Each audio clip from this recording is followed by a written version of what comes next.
And in the space of 2 months, we'd managed to lose our lead singer, our group, and our equipment.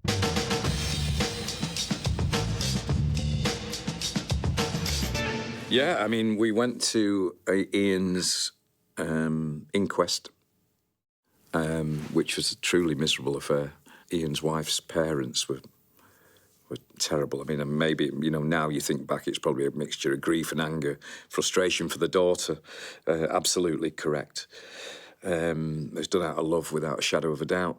But we sat down in the pub afterwards, and Rob Gretton simply said to us, well, what are you going to do?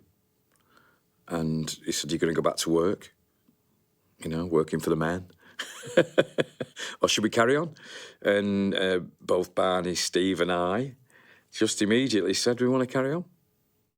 So we made a date to reconvene on the Monday in our rehearsal room in Salford. And over the weekend, I got the bass riff to Dreams Never End in my back bedroom in Moston on my 6-string bass, and then we started again. And yeah, I mean, we took a lot of strength from being together, all of us, the band, the road crew, Tony, Rob. We all spent a lot of time together. We shared the rehearsal room with a certain ratio. We were also on factory. So there was a feeling of us all getting over it together. I mean, it was a great shock, and, the outpouring of grief by Joy Division fans was quite spectacular. You got a lot of letters written in blood, things like that, a lot of people phoning you up, because I sort of, being a man of the people, I put my phone number in the phone book, and then I had every Joy Division loony phoning me up, being weird on the phone, which was, that taught me a lesson. So, yeah, I mean, we moved into movement. We started as a 3-piece. We wrote a lot of the songs. Steve Morris was very, very good at writing vocal lines and lyrics, some really wacky lyrics. Procession and Cries and Whispers, 2 of his fully. Then we started working together, the 3 of us doing it all. Ruth Polsky, who was the manager of Hurrahs and Danceteria, was a true Anglophile music buff, and she specialised in bringing all the English groups over to America, many for their debuts in Hurrahs. She was a real visionary for music for America. Now, she was supposed to do Joy Division's tour, which obviously was cancelled because of Ian's untimely suicide. So Rob felt indebted, as he always did, Rob. He was very much a man of honour. He said, I've told them lot that we were going, we didn't make it, so we've got to go. And so he said, we'll go as New Order. So we had about 7 songs, and we came to America. First time, fantastic. It really was. Culture shock. Wonderful, wonderful thing. It's one of the great things about being in a band, is being able to go to these wonderful places, and when you get there, being looked after so royally. So, yeah, we came. We did our first gig. We were like idiots, lost in this wonderland. And then we had our gear stolen the same night. So we played 1 gig with our own equipment, and then we'd gone. And it wasn't insured. So literally you were sat there looking at an empty, clean sheet.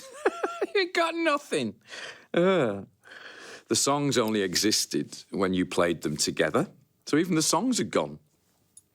It really was being at the bottom of a very long ladder. So, yeah, it was a hell of an education, that trip to America. The fans weren't supportive. They just used to spend the whole gig shouting for Joy Division titles. So I didn't expect them to be supportive, to be honest.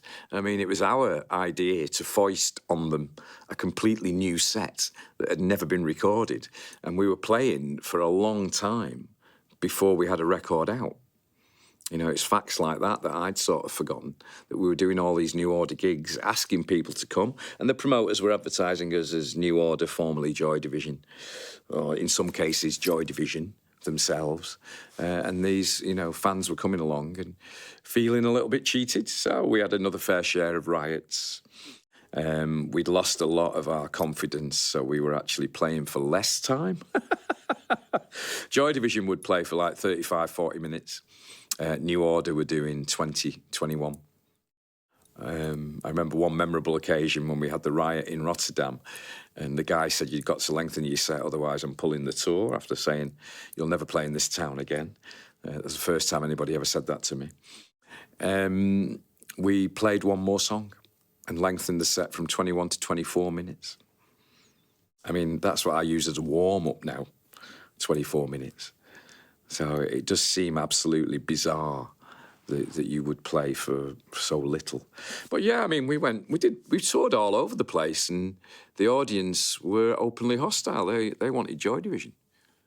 You know, I mean, the interesting thing about playing with the light is that you play both, you know, like doing Substance, you're doing Substance New Order and Substance Joy Division, and they do seem to have completely different audiences.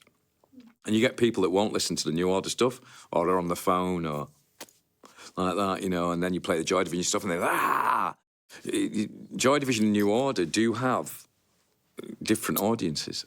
I just remember us recording Ceremony, and all three of us were singing it, and Martin Hannett felt that was the best of a bad job, the three of us singing it together. And then Barney asked for one more go, just give me one more go, and managed to record over me and Stephen when he was having his goes, which is how I remember it. But I must admit, you know, with hindsight, it was perfect, because if Stephen and I would have sang, it would have been completely weird. Barney had got into this way of playing where Ian would sing and Barney would come in on Joy Division, which worked absolutely perfectly. And really, we just put that across to New Order, so that when he was singing, he didn't play guitar. And then when he finished singing, he'd play guitar, and that made all the songs lift. Stephen and I would be doing the, you know, the melodic and the rhythmic backdrop, great riffs, great bass riffs. He just had to sing over it, really. It was, you know, it was easy. And he was right, it was absolutely right. If either me or Stephen would have sang, it would have been ruined. We wouldn't have done it. We wouldn't have created that wonderful new genre of rock and dance. We wouldn't have done it. So I suppose in a funny way, it was luck.